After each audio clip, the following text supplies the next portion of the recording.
ரொம்பவே சூப்பரான டேஸ்டியான காளான் பிரியாணி எப்படி செய்கிறதுன்னு பார்க்கலாம். அதோட நிறமும் கலரும் அவ்வளோ சூப்பராக இருக்கும். ஃபர்ஸ்ட் டைம் நம்ம சேனலில் பார்க்குறீங்கன்னா சப்ஸ்கிரைப் பண்ணிட்டு பாருங்கள். பக்கத்தில் இருக்க பெல் ஐக்கானும் ஆல் என்ற ஆப்ஷனை கிளிக் பண்ணிக்கோங்க. அதுக்கு ஒரு குக்கரில் கொஞ்சமாக எண்ணெய் சேர்த்துக்கலாம். எண்ணெய் நல்லா காஞ்சதுக்கப்புறமா ஒரு பிரிஞ்சி இலை, கல்பாசி, 2 பட்டை, 2 கிராம்பு இது எல்லாத்தையும் சேர்த்துட்டு நல்லா வதக்கி விட்டுக்கலாம். பட்டை, கிராம்பு இதிலேருந்து ஒரு நல்ல வாசனை வரும். அது வந்ததுக்கப்புறமா ஒரு 1½ பெரிய வெங்காயத்தை இப்படி ஸ்லைஸ் பண்ணி வச்சுருக்கேன். அதையும் சேர்த்து நல்லா வதக்கி விட்டுக்கலாம். வெங்காயம் வதங்கிறதுக்கு முன்னாடியே நம்ம பிரியாணி பொடியை சேர்ப்போம். அப்போ தான் அதோட கலரும் டேஸ்ட்டும் சூப்பராக இருக்கும். அதுக்காக நான் ஒரு டேபிள் ஸ்பூன் அளவு பிரியாணி பொடி சேர்த்துருக்கேன். சேர்த்துட்டு நல்லா கிளறி விட்டுருங்க. பிரியாணி பொடியை எண்ணெயிலேயே வதக்கிறப்ப பார்த்திங்கன்னா கலர் சூப்பராக வரும். அதோட டேஸ்ட்டும் அவ்வளோ சூப்பராக இருக்கும். அதனால் இந்த டிப்ஸை கண்டிப்பாக ஃபாலோ பண்ணுங்கள். இப்போ பார்த்திங்கன்னா வெங்காயம் நல்லா ஓரளவுக்கு வதங்கி வந்திருக்கு. இப்போ இது கூடவே ஒரு கொத்து கருவேப்பிலை, 1 டேபிள் ஸ்பூன் அளவு இஞ்சி பூண்டு பேஸ்ட்டு சேர்த்துட்டு நல்லா கிளறி விட்டுறலாம். இப்போது 2 பச்சை மிளகாவை நல்லா சைடில் கீறி வச்சுருக்கேன். அதையும் சேர்த்துக்கலாம். இப்போ இது கூட 1½ தக்காளியை கட் பண்ணி வச்சுருக்கேன். அதையும் சேர்த்துக்கலாம்.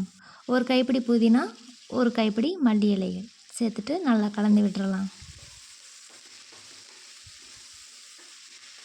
தக்காளி, வெங்காயம், புதினா, மல்லி இது எல்லாமே நல்லா தொக்கு பதத்துக்கு நல்லா வெந்து வரணும். அது முடியும் நல்லா வதக்கி விட்டுக்கலாம். இப்போது சூப்பராக வதங்கி வந்திருக்கு. இப்போ இது கூட நம்ம மசாலாலாம் சேர்த்துக்கலாம். 1 டேபிள் ஸ்பூன் அளவு தனி மிளகாய்த்தூள், 1½ டேபிள் ஸ்பூன் அளவு மல்லித்தூள் சேர்த்துட்டு நல்லா கலந்து விட்டுறலாம். மசாலாலாம் எண்ணெயிலே ஒரு 5 நிமிஷம் நல்லா வேக வச்சுக்கலாம். இப்போது மசாலாலாம் தனியாக எண்ணெய் பிரிஞ்சு வந்ததுக்கப்புறமா நம்ம க்ளீன் பண்ணி வச்சுருக்க காளான் எல்லாத்தையும் சேர்த்துக்கலாம். சேர்த்துட்டு காளானையும் அந்த மசாலாவையும் நல்லா மிக்ஸ் பண்ணி விட்டுக்கலாம். காளானில் அந்த மசாலா நல்லா படுறபடி நல்லா வதக்கி விட்டுக்கோங்க. இப்போ ஓரளவுக்கு அந்த காளானில் மசாலா எல்லாம் சேர்ந்து வந்துடுச்சு. ஒரு 2 நிமிஷம் நல்லா அப்படியே வேக வச்சுக்கலாம். இப்போ இது கூட ஒரு 2 டேபிள் ஸ்பூன் அளவு தயிர் சேர்த்துக்கலாம். தயிர் சேர்க்குறப்ப பிரியாணி அவ்வளோ சாஃப்டாக சூப்பராக இருக்கும்.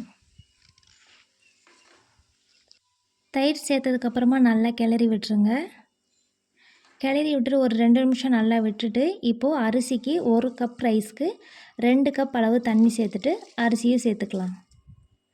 சேர்த்துட்டு நல்லா கலந்து விட்டுறலாம். இப்போது இதுக்கு தேவையான அளவு கொஞ்சமாக உப்பு சேர்த்துக்கலாம்.